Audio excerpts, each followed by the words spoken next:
This is chapter 9. This is entitled The Dhamma Goes Westward. And again, this is from Paul Breiter's translations included in the book Everything is Teaching Us. So there's no record of exactly when this was recorded, but it's in the form of questions and answers. And I believe that the questions are coming from Paul Breiter, Varapanyo Bhikkhu, as he was. He was travelling with Luang Por Chah in America as a layman and as an attendant during 1979, so I suspect that this recording was made by Paul during that particular period. The Dhamma Goes Westward. Question. A friend of mine went to practice with a Zen teacher. He asked him, when the Buddha was sitting beneath the Bodhi tree, what was he doing? The Zen master answered, he was practicing Zazen. My friend said, I don't believe it. The Zen master asked him, what do you mean you don't believe it? My friend said, I asked Goenka the same question, and he said, when the Buddha was sitting under the Bodhi tree, he was practicing Vipassana. So, everybody says the Buddha was doing whatever they do. Luang Por Chah's answer. When the Buddha sat out in the open, he was sitting beneath the Bodhi tree. Isn't that so? When he sat under some other kind of tree, he was sitting beneath the Bodhi tree. There's nothing wrong with those explanations. Bodhi means the Buddha himself, the one who knows. It's okay to talk about sitting beneath the Bodhi tree, but lots of birds sit beneath the Bodhi tree. Lots of people sit beneath the Bodhi tree, but they are far from such knowledge, far from such truth. Yes, we can say, quote, beneath the Bodhi tree, unquote. Monkeys play in the Bodhi tree. People sit there beneath the Bodhi tree, but this doesn't mean that they have any profound understanding. Those who have deeper understanding realize that the true meaning of the Bodhi tree is the absolute Dhamma. So in this way, it's certainly good for us to try to sit beneath the Bodhi tree. Then we can be Buddha. But we don't need to argue with others over this question. When one person says the Buddha was doing one kind of practice beneath the Bodhi tree, and another person disputes that, we needn't get involved. We should be looking at it from the viewpoint of the ultimate, meaning realizing the truth. There is also the conventional idea of Bodhi tree, which is what most people talk about. But when there are two kinds of Bodhi tree, people can end up arguing and having the most contentious disputes, and then there's no Bodhi tree at all. It's talking about the Paramattha Dhamma, the ultimate truth, the level of ultimate truth. So in that case, we can also try to get underneath the Bodhi tree. That's pretty good. Then we'll be Buddha. It's not something to be arguing over. When someone says the Buddha was practicing a certain kind of meditation beneath the Bodhi tree, and someone else says, no, that's not right, we needn't get involved. We're aiming at Paramattha Dhamma, meaning dwelling in full awareness. This ultimate truth pervades everything. Whether the Buddha was sitting beneath the Bodhi tree or performing other activities in other postures, never mind. That's just the intellectual analysis people have developed. One person has one view of the matter, another person has another idea. We don't have to get involved in disputes over it. Where did the Buddha enter Nibbana means extinguished without remainder, finished. Being finished comes from knowledge of the way things really are. That's how things get finished, and that is the Paramattha Dhamma. There are explanations according to the levels of convention and liberation. They are both true, but their truths are different. For example, we say that you are a person, but the Buddha will say, that's not so. There's no such thing as a person. So, we have to summarize the various ways of speaking and explanation into convention and liberation, Sammuti and Vimutti. We can explain it like this. Previously you were a child, now you're grown up. Are you a new person or the same person as before? If you're the same as the old person, how did you become an adult? If you're a new person, where did you come from? But talking about an old person and a new person doesn't really get to the point. This question illustrates the limitations of conventional language and understanding. If there is something called big, then there is small. If there is small, there is big. We can talk about small and large, young and old, but there are really no such things in any absolute sense. You can't really say somebody or something is big. The wise do not accept such designations as real, but when ordinary people hear about this, that big is not really true and small is not really true, they're confused, because they're attached to concepts of big and small. You plant a sapling and watch it grow. After a year, it's 1 meter high. After another year, it's 2 meters tall. Is it the same tree or a different tree? If it's the same tree, how did it become bigger? If it's a different tree, how did it grow from the small tree? From the viewpoint of someone who's enlightened to the Dhamma and sees correctly, there is no new or old tree, no big or small tree. One person looks at a tree and thinks it is tall. Another person will say it's not tall. But there is no tall that really exists independently. You can't say someone is big and someone is small. Someone is grown up and someone else is young. Things end here and problems are finished with. If we don't get tied in knots over these conventional distinctions, we won't have doubts about practice. I've heard of people who worship their deities by sacrificing animals. They kill ducks, chickens and cows and offer them to their gods, thinking that that will be pleasing to them. This is wrong understanding. They think they're making merit, but it's the exact opposite. They're actually making a lot of bad karma. Someone who really looks into this won't be thinking like that. But have you noticed? I'm afraid people in Thailand are becoming like that. They're not applying real investigation. Question. Is that vimamsa, meaning investigation or inquiring, reviewing? Yes, it means understanding, cause and result. Question. Then the teachings talk about chanda, aspiration, virya, exertion, and chitta, mind. Together with vimamsa, these are the 4 iddhipada, the basis for accomplishment. Answer. When there is satisfaction, is it with something that's correct? Is exertion correct? Vimamsa has to be present with these other factors. Question. Are chitta and vimamsa different? Answer. Vimamsa is investigation. It means skillfulness or wisdom. It's a factor of the mind. You can say that chanda is mind, virya is mind, chitta is mind, vimamsa is mind. They're all aspects of mind. They can all be summarized as mind. But here they are distinguished for the purpose of pointing out these different factors of the mind. If there is satisfaction, we may not know if it's right or wrong. If there's exertion, we don't know if it's right or wrong. Is what we call mind the real mind? There has to be vimamsa to discern these things. When we investigate the other factors with wise discernment, our practice gradually comes to be correct, and we can understand the Dhamma.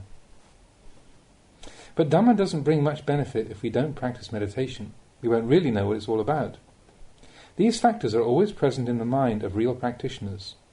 Then, even if they go astray, they will be aware of that and be able to correct it. So their path of practice is continuous. People may look at you and feel your way of life, your interest in Dhamma, makes no sense. Others may say that if you want to practice Dhamma, you ought to be ordained as a monk. Being ordained is not really the crucial point. It's how you practice. As it's said, one should be one's own witness. Don't take others as your witness.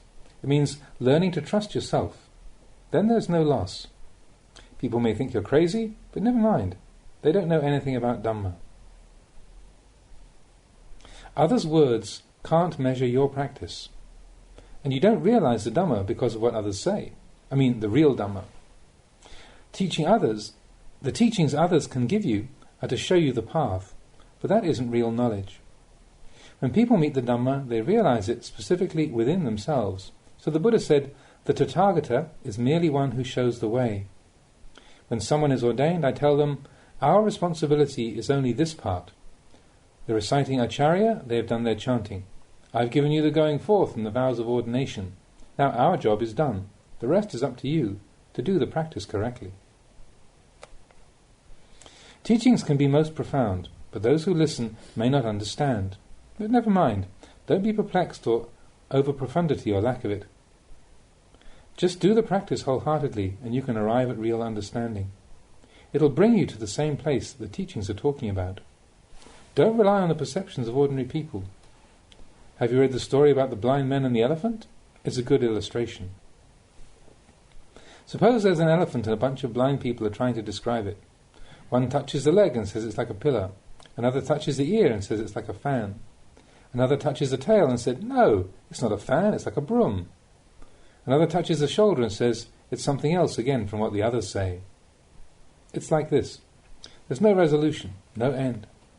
Each blind person touches part of the elephant and has a completely different idea of what it is. But it's the same one elephant.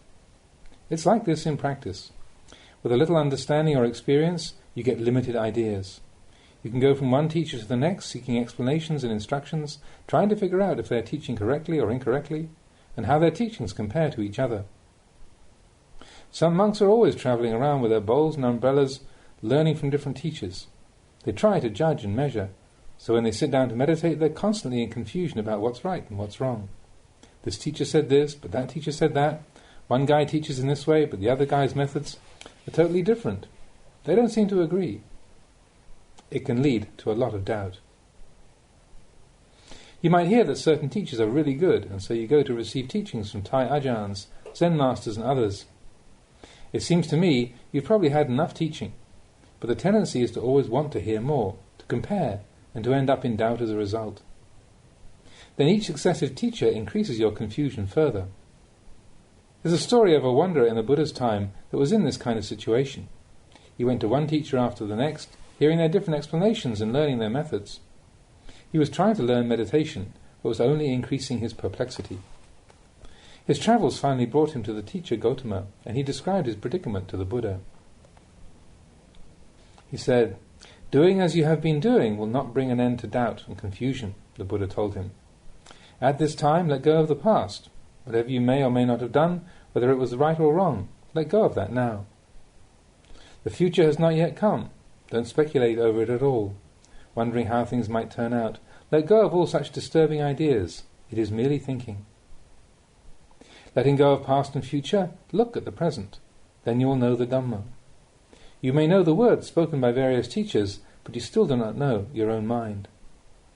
The present moment is empty. Look only at arising and ceasing of sankhara. See that they are impermanent, unsatisfactory, and empty of self.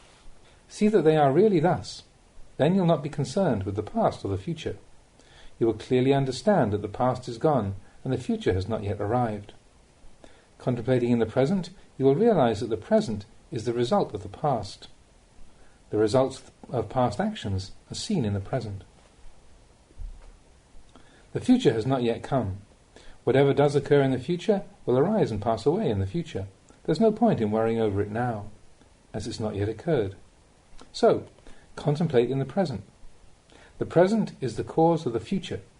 If you want a good future, create good in the present, increasing your awareness of what you do in the present. The future is the result of that. The past is the cause, and the future is the result of the present. Knowing the present, one knows the past and the future. Then one lets go of the past and the future, knowing they are gathered in the present moment.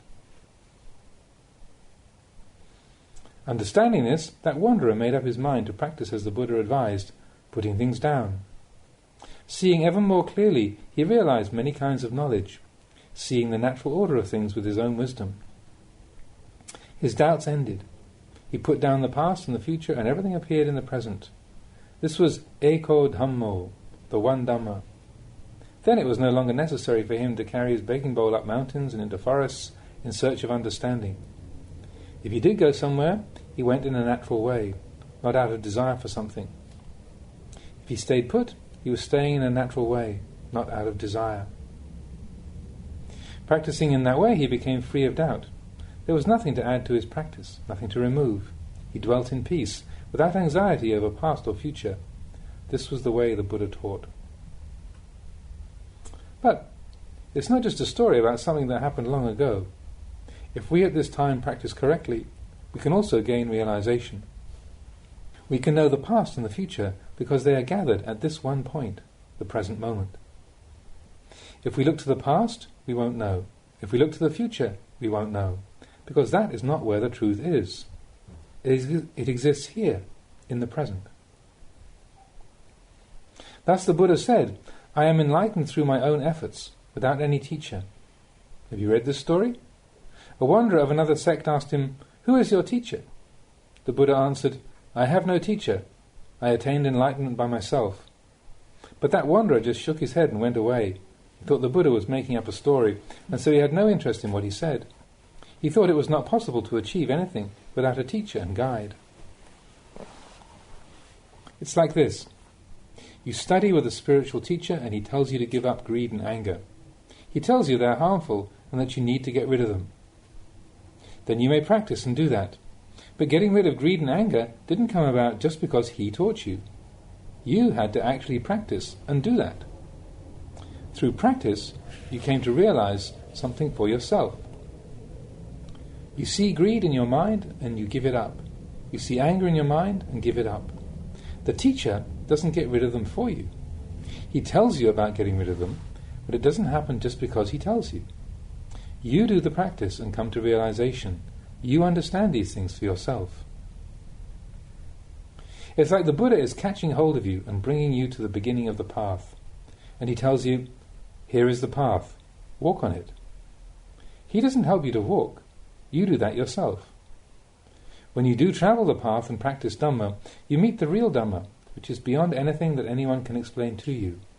So, one is enlightened by oneself, understanding past, future and present, understanding cause and result. Then, doubt is finished. We talk about giving up and developing, renouncing and cultivating. But when the fruit of practice is realized, there's nothing to add and nothing to remove. The Buddha taught that this is the point we want to arrive at, but people don't want to stop there. Their doubts and attachments keep them on the move, keep them confused, and keep them from stopping there. So when one person has arrived but others are somewhere else, they won't be able to make any sense of what he may say about it. They might have some intellectual understanding of the words, but this is not real understanding or knowledge of the truth. Usually, when we talk about practice, we talk about entering and leaving, increasing the positive and removing the negative. But the final result is that all of these things are done with. There is the Seka Pugala. Seka is one in training, one who has reached the first stage of enlightenment, but not yet at the final goal. The person who needs to train in these things. And then there is the Aseka Pugala, one who is beyond training, an Arahant. The person who no longer needs to train in anything. This is talking about the mind. When the mind has reached this level of full realization, there is nothing more to practice. Why is this? It's because such a person doesn't have to make use of any of the conventions of teaching and practice. This person has abandoned the defilements. The Seka person has to train in the steps of the path, from the very beginning to the highest level. When they've completed this, they are called Aseka, meaning they no longer need to train because everything is finished. The things to be trained in are finished. Doubts are finished. There are no qualities to be developed. There are no defilements to remove. Such people dwell in peace. Whatever good or evil there is will not affect them. They are unshakable no matter what they meet. This is talking about the empty mind. Now you'll be really confused. You don't understand this at all. If my mind is empty, how can I walk? Precisely because the mind is empty. If the mind is empty, how can I eat? Will I have desire to eat if my mind is empty? There's not much benefit in talking about emptiness like this when people haven't trained properly. They won't be able to understand it. Those who use such terms have sought ways to give us some feeling that can lead us to understand the truth. For example, the Buddha said that in truth, these sankhara that we have been accumulating and carrying from the time of our birth until this moment are not ourselves and do not belong to us. Why did he say such a thing? There's no other way to formulate the truth. He spoke in this way for people who have discernment, so that they could gain wisdom. But this is something to contemplate carefully. Some people will hear the words, "Nothing is mine," and they'll get the idea that they should throw away all their possessions. With only a superficial understanding, people will get into arguments about what this means and how to apply it. "This is not myself," quote unquote, doesn't mean you should end your life or throw away your possessions. It means you should give up attachment. There is the level of conventional reality and the level of ultimate reality, supposition and liberation. On the level of convention, there is Mr. A, Mrs. B, Mr. L, Mrs. N, and so on. We use these suppositions for convenience in communicating and functioning in the world. The Buddha didn't teach that we shouldn't use these things, but rather that we shouldn't be attached to them. We should realize that they are empty. It's hard to talk about this. We must depend on practice and gain understanding through practice. If you try to get knowledge and understanding by studying and asking others, you won't really understand the truth. It's something that you have to see and know for yourself through practicing. Turn inwards to know within yourself. Don't always be turning outwards. But when we talk about practicing, people become argumentative. Their minds are ready to argue because they've learned this or that approach to the practice and have one-sided attachment to what they have learned. They haven't realized the truth through practice. Did you notice the Thai people we met the other day? They asked irrelevant questions like, "Why do you eat out of your alms bowl?" I could see that they were far from Dhamma. They've had modern education, so I can't tell them much. But I let the American monk talk to them. They might be willing to listen to him. Thai people these days don't have much interest in Dhamma and don't understand it. Why do I say that? If someone hasn't studied something, they're ignorant of it. They've studied other things, but they're ignorant of Dhamma. I'll admit that I'm ignorant of the things that they have learned. The Western monk has studied Dhamma, so he can tell them something about it. Among Thai people in the present time, there is less and less interest in being ordained, studying and practicing. I don't know if it's because they're busy with work, because the country's developing materially, or what the reason might be. In the past, when someone was ordained, they would stay for at least a few years, 4 or 5 reigns. Now it's a week or 2. Some are ordained in the morning and disrobe in the evening. That's the direction it's going in now. One fellow told me, if everyone were to be ordained the way you prefer, for a few reigns at least, there'd be no progress in the world. Families wouldn't grow. Nobody would be building things. I said to him, your thinking is the thinking of an earthworm. An earthworm lives in the ground. It eats earth for its food. Eating and eating, it starts to worry that it's going to run out of dirt to eat.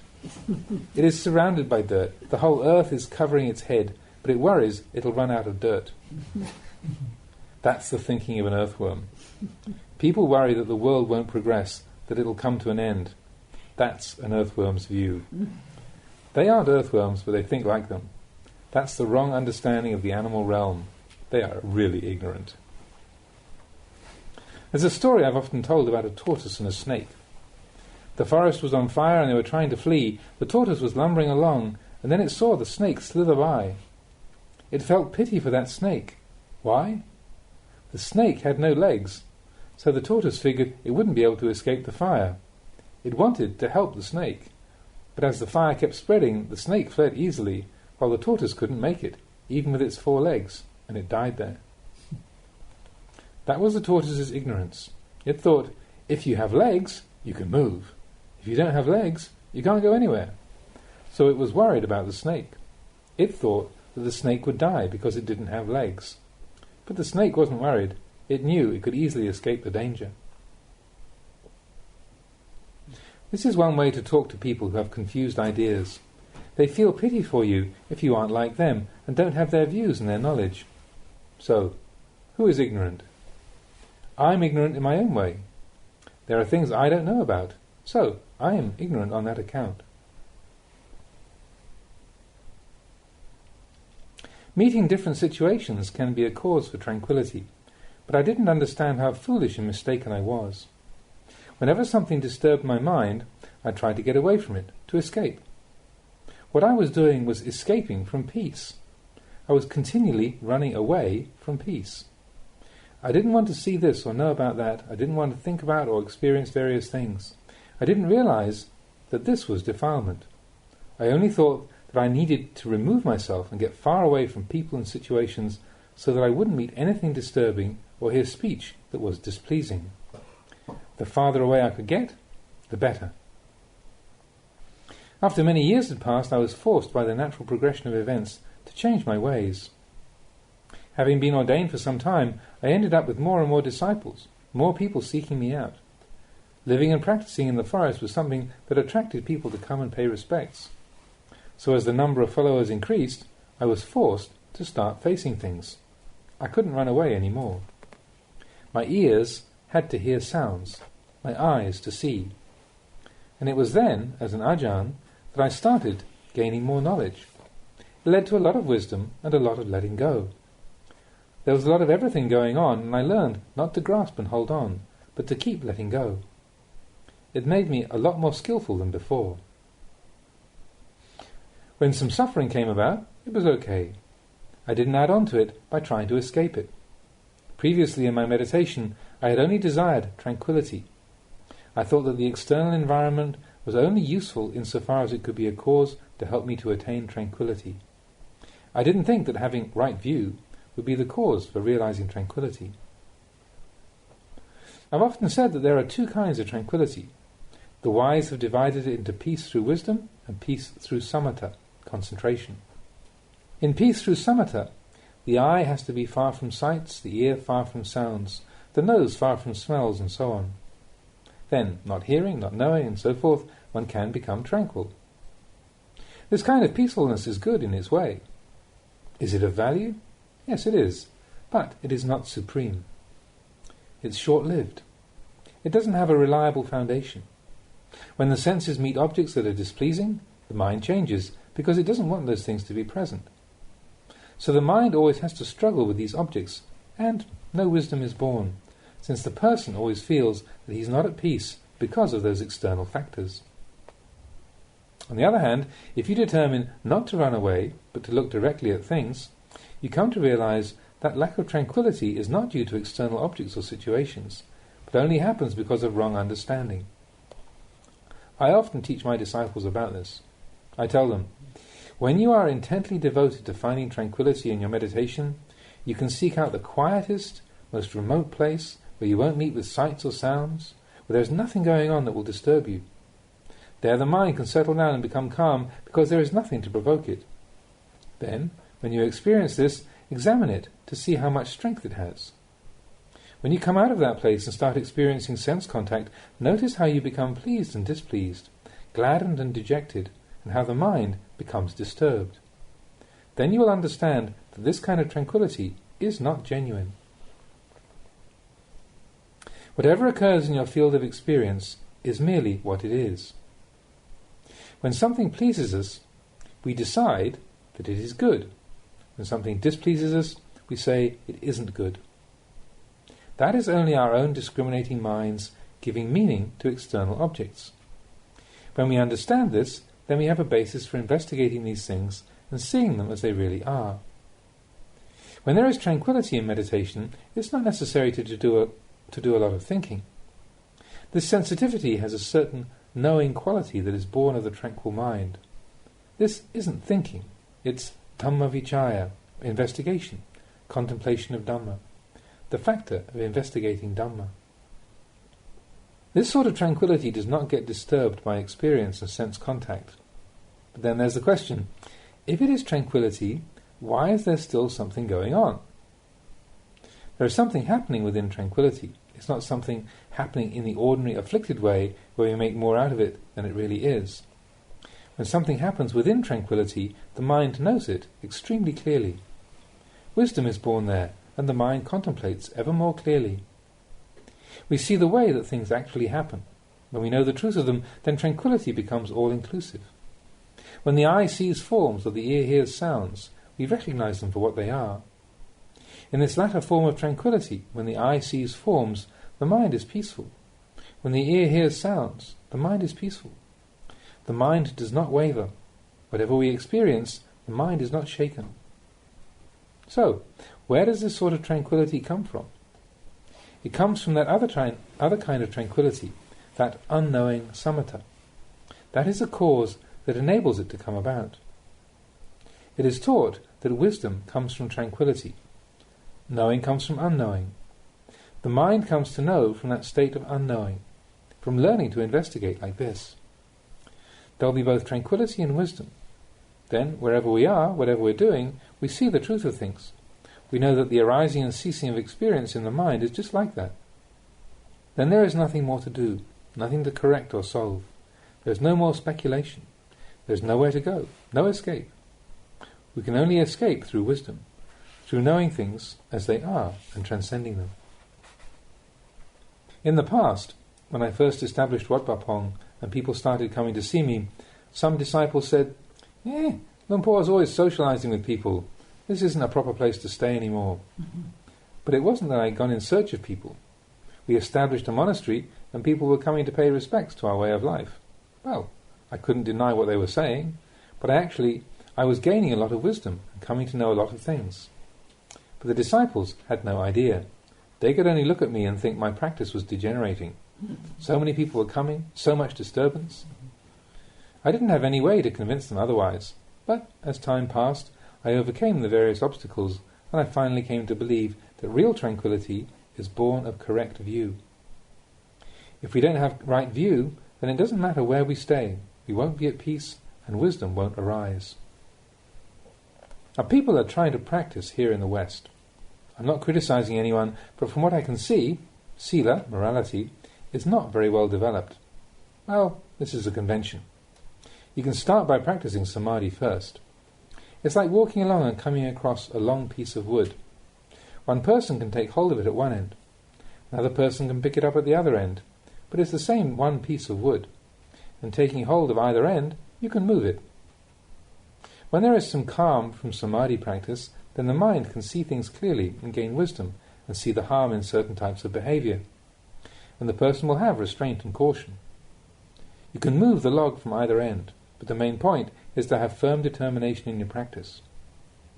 If you start with Sila, this restraint will bring calm. That is Samadhi, and it becomes the cause for wisdom. And as wisdom, it helps develop Samadhi further. And Samadhi keeps refining Sila. They're actually synonymous, developing together. In the end, the final result is that they are one and the same. They are inseparable. We can't distinguish Samadhi and classify it separately. We can't classify wisdom as something separate. We can't distinguish Sila as something separate. At first we do distinguish among them. There is this level of convention, and then there's the level of liberation. On the level of liberation, we don't attach to good and bad. Using convention, we distinguish good and bad in different aspects of practice. This is necessary to do, but it isn't yet supreme. If we understand the use of convention, we can come to understand liberation. Then we can understand the ways in which different terms are used to bring people to the same thing. So, in those days, I learned to deal with people, with all sorts of situations. Coming into contact with all these things, I had to make my mind firm. Relying on wisdom, I was able to see clearly and abide without being affected by whatever I met with. Whatever others might be saying, I wasn't bothered, because I had firm conviction. Those who will be teachers need this firm conviction in what they're doing, without being affected by what people say. It requires some wisdom, and whatever wisdom one has can increase. We take stock of all our old ways as they are revealed to us, and keep cleaning them up. You really have to make your mind firm. Sometimes there's no ease of body or mind. It happens when we live together. It's something natural. Sometimes we have to face illness, for example. I went through a lot of that. How would you deal with it? Well, everyone wants to live comfortably, to have good food and plenty of rest, but we can't always have that. We can't just indulge our wishes. But we create some benefit in this world through the virtuous efforts we make. We create benefit for ourselves and for others, for this life and the next. This is the result of making the mind peaceful. Coming here to England and the US is the same. It's a short visit, but I'll try to help as I can and offer teaching and guidance. There are Ajahns and students here, so I'll try to help them out. Even though monks haven't come to live here yet, this is pretty good. This visit can prepare people for having monks here. If they come too soon, it'll be difficult. Little by little, people can become familiar with the practice and with the ways of the Bhikkhu Sangha. Then the sasana can flourish here. So for now, you have to take care of your own mind and make it right. You